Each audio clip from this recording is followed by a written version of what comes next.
Pokemon Z has been my most wanted game for years now, so I'm more than okay with this. I think it's safe to say that, apart from that one guy, a Kalos-based Legends game was not on most people's bingo cards when going into this Pokemon Presents. The frontrunners for bets were either a Let's Go Johto, a new generation, new spin-offs, remakes or remasters, or a Legends Unova game. So a round of applause for Kyle Grey Hideout Vegito 2121, who actually bet on that snake-shaped dark horse. Because Zygot stocks are all through the roof right now. You better get trading while they're still hot. Anyways, this is rather atypical of my regular game design related content, but hey, a new Pokemon game is always pretty hype and it's something fun to talk about before I get started on my next video script and have to start putting in, you know, actual effort with all of the research, thinking, writing and editing. Sometimes it's nice to just sit back and enjoy games as a player instead of looking too analytically at things and going crazy as a result. Everyone could do with a nice cup of Hojicha and a casual tea time talk now and then. That's quite a nice name. By the way, thanks to everyone for voting on that poll. Red coming in first was an expected result since this channel is still leaning heavily on Pokemon as a foundation, but there's still some good fun to be had in talking about the purpose and design intent for super bosses. I'll be getting started on that script sooner or later. Anyways, back to the topic. Yeah, I was expecting Gen 5 too. We'll have to wait another 3 years so long as GF doesn't agree with the people saying Johto should come first. Legend C sounds like it should be cool though. We really did just skip the entirety of Gen 5 and go straight to 6, huh? That's unexpected, though I suppose unexpected really is the name of the game when it comes to Legends Arceus, so it will probably be the trend with Legends games moving forward. Pokemon as a video game franchise is known for being extremely traditional and formulaic, to the point where it isn't uncommon for many people to say they've run out of ideas, which is a frankly laughable statement. Speaking as a game designer, trust me, we never run out of ideas. Creators like us live for this kind of wacky stuff. We do jobs like this precisely because making ideas into reality is what we find fun. What typically happens is that we are prevented or limited from going forward with some of the crazier ideas by production and management because those departments are actually, you know, practical about making money and stuff. See, Pokemon is a franchise which is now 27 years old by the time of this recording and is one of the most successful and profitable media franchises in all of history, being bigger than huge titans like Mario, Harry Potter, the MCU, and even Mickey Mouse. Simply put, the whole franchise is too big to play it risky with. There are literally billions upon billions of dollars at stake, the vast majority of which is derived from merchandise and licensing. Think of it this way, how much does the game cost? $60, $80, depending on your currency? You'll buy one every few years. In the modern day, you pay a bit extra for DLC. That game took a few years and the effort of many developers to create. In comparison, here is a Pokemon Center plush toy. It costs $20 to $40, they take only a fraction of that time to design, cost very little to produce because of the wonders of economies of scale, and sell in droves. The Pokemon Centers in Japan sell a huge volume of merchandise, all made possible because there's over 1,000 Pokemon designs to sell. Like they say in Spaceballs, merchandising. Come, walk this way, take a look. We put the picture's name on everything. Merchandising, merchandising, where the real money from the movie is made. Spaceballs the t-shirt, Spaceballs the coloring book, Spaceballs the lunchbox, Spaceballs the breakfast cereal, Spaceballs the flamethrower! The kids love this one. But despite making only a minority of the profit, the games are still the most critical parts of this franchise because they are the figurative trailblazer for it. Their job isn't to earn profit, although they do earn a very generous sum, but to act as a spearhead in order to introduce new designs and maintain audience interest for the rest of the media empire to earn money off of. Because of this, Game Freak production and management has a very fixed list of objectives. First is to introduce lots of new marketable designs with every new game, and the second is to do that at regular intervals. So that kind of resulted in the formula we have today. Mainline games to introduce new designs and push the franchise forward, and remakes to bring up the older games to modern standards and ensure they stay marketable. All done at a relatively fast pace, regardless of quality. Ironically, Game Freak in some ways suffers from success. The sheer merchandising profitability of the Pokémon franchises places restrictions on their game development in some ways that other studios just don't have to deal with. Game Freak cannot simply just make whatever game they want using Pokémon. Every new game needs to provide some form of merchandise and revenue making potential. There's too much money at stake not to. Thus, the formula we have now. Legends Arceus, however, broke that formula. Completely different game structure, narrative, and gameplay mechanics, and instead of a new region to explore within the modern day, we revisit an old region and explore all of that cool lore that only got lightly touched upon in the first time round. It did all of this while still meeting their base objectives. Brand new Pokémon, regional forms, evolutions, new characters, and rebranding the region with a whole new name. Legends Arceus proved that Game Freak didn't need to stick to the standard formula all the time and still proved successful, both as a game and in regards to contributing to the overall franchise. Because of this, Legends will likely be a permanent addition to the Pokémon franchise for the future, which Game Freak itself will be glad to work on. It's basically a complete blank check for the creators to make whatever the heck they want with the Pokémon IP without needing to have it adhere to the established turn-based RPG format. I'm sure whichever department lead proposed this idea and fought for it to pass approval is likely incredibly thrilled right now. I'm guessing they will make a black and white tree. Feels weird to just ditch Gen 5 in the remake cycle. There's actually quite a lot of comments regarding the subject of Unova remakes. I think one question that is worth asking is, are we still adhering to the standard cycle anymore? Are we still even going to get Unova remakes in the future? Honestly, that's a bit hard to say. Gens 4 and 5 are kinda the point where the Pokemon games kinda went from their proverbial classic to modern era, sorta like Sonic the Hedgehog. We can see a notable big difference in art style between generations 3 and 4, and even within generation 3 itself, considering Ruby and Sapphire still kept to the old illustration art style, whereas Emerald shifted to the sleeker, modern anime look with the characters. Kanto and Johto stood to gain the most from the remakes, as the characters' appearances and outfits got updated to match modern aesthetics. In comparison, Sinnoh already had a sleek, modern look, so when the time came for the remake, there just wasn't anything to redesign. In fact, some comments outright express a general lack of enthusiasm for a Unova remake. Bad remakes of Gen 5, skip straight to Gen 6. You can only pick one, there are no other options. We as a community have kinda just gotten used to having remakes every so often. Fire Red and Leaf Green were cool, Heart Gold and Soul Silver and Auras were super hyped to play, but the Let's Go games were a polished and appreciated experience, if a bit unexciting, and Brilliant Diamond, Shining Pearl were just kinda there.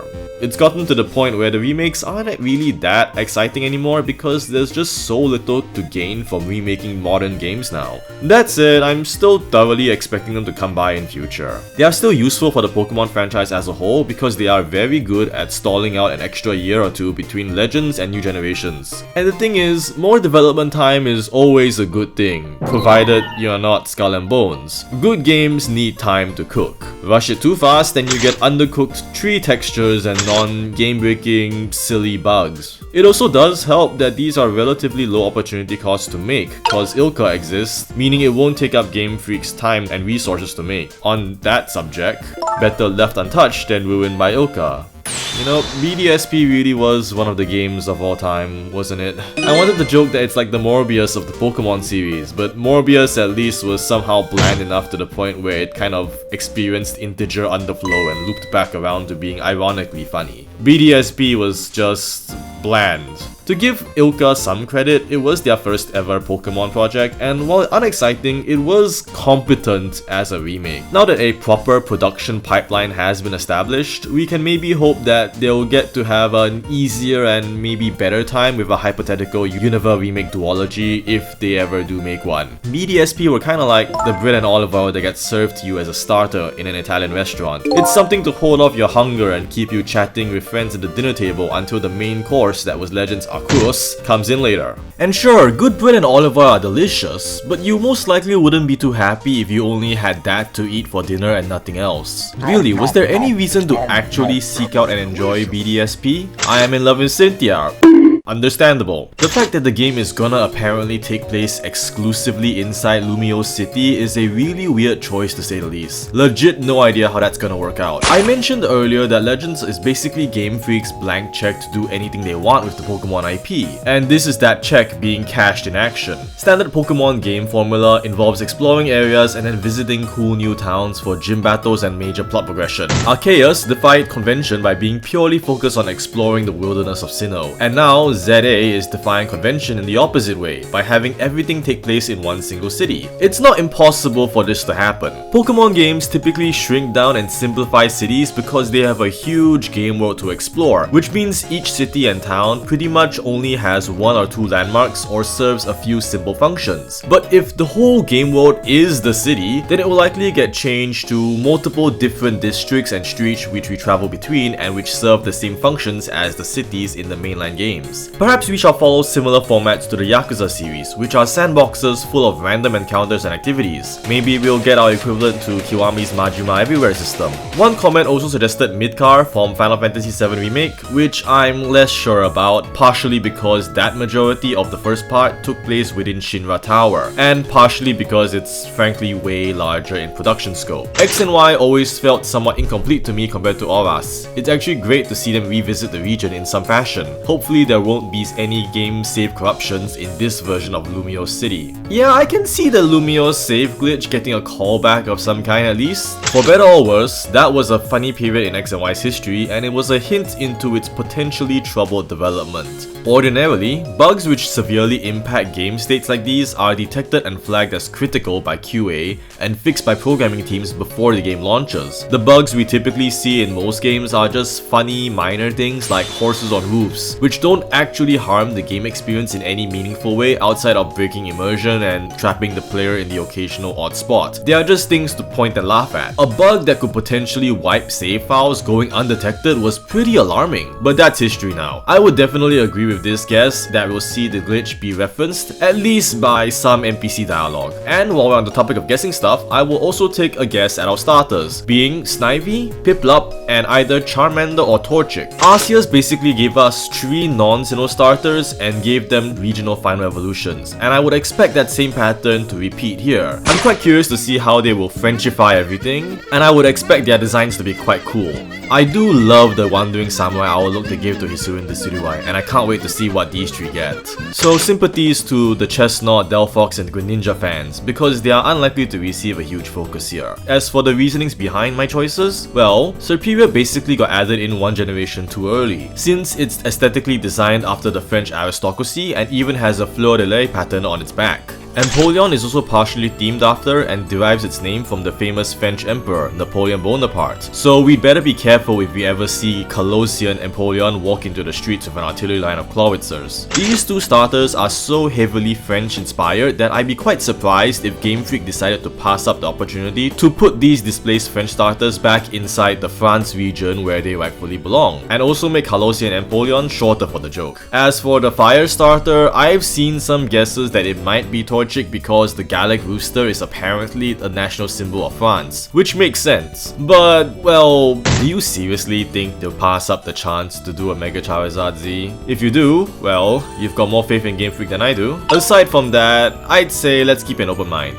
Whatever they may be, I would expect the final regional form evolutions to be quite fun. X and Y, for me, is one of those games that, looking back, seem to have more style than substance. Not bad, I stress, but not really memorable. Likely as a consequence of being on the 3DS and getting to play with the new hardware and visual tricks. So I see this as a second chance, especially since they gave up on the new region after one installment. This is a common sentiment I see echoed in support of a Kalos revisit, and I absolutely agree. I will go on record here as saying that among the 9 Pokemon regions we currently have, Unova has always been my absolute favorite and Kalos has always been my most disliked, for this exact reason. X and Y felt really incomplete in really weird ways. You had areas like that one place in the desert which you could never go to, a lot of locations felt a bit touristy and arbitrary, and the storyline itself felt half-baked. I think more people know AZ for the meme than anything he actually did in universe as a story character. In comparison, Unova felt fully realized. At the time when the game came out, it really felt like Pokemon was taking a huge step forward and trying for the same sort of appeal as Final Fantasy Fantasy or other JRPGs. So to go from that to whatever X and Y was, felt like a huge letdown at the time. The move to 3D was understandably a huge undertaking. They needed to make 3D models and animations for 721 Pokémon. While it's easy for some people to criticize certain models for being lazy, the sheer quantity alone made this into a colossal undertaking. Imagine that, 721 models. Ugh. I do wonder if a lot of X and Y's development suffered due to that task alone. It would have occupied the art department for ages, and there wouldn't have been much manpower left to create the models and the rest of the game world. Perhaps the awkward 3D chibi look of X and Y and Auras were a compromise done out of pragmatism, because they quickly switched over to properly scaled 3D models within the next generation in Sun and Moon. The 3D Pokemon models were thankfully future-proof, and are reused in many main series and spin-off games in the future. Perhaps X and Y might have been the proverbial Wii U of the generation, needing to walk so that the future entries could run easier. However, it doesn't change the fact that all of this resulted in X and Y being a rather bland game experience for me personally. So I absolutely agree that this, out of all of the generations, is the one that absolutely deserves a second chance the most. And if Arceus is any indication, I'm fairly confident they'll stick the landing. And I think it's time to call it close for this video. But if you'd like to watch more, then here's another one. Ordinarily, I make highly edited videos which cover the game design specific aspects of games, Pokemon being a common example used because everyone plays it. I don't consider myself a Pokemon specific channel, but it's generally just fun to chat with people over games in a more casual and relaxed fashion without needing to get into an analytical or explaining based mindset. So if you enjoy this kind of stuff and would like to see more of this in future, then let me know in the comments below. Maybe I'll call for another tea time talk in future when there's a Nintendo Direct or something. Anyways, till next time.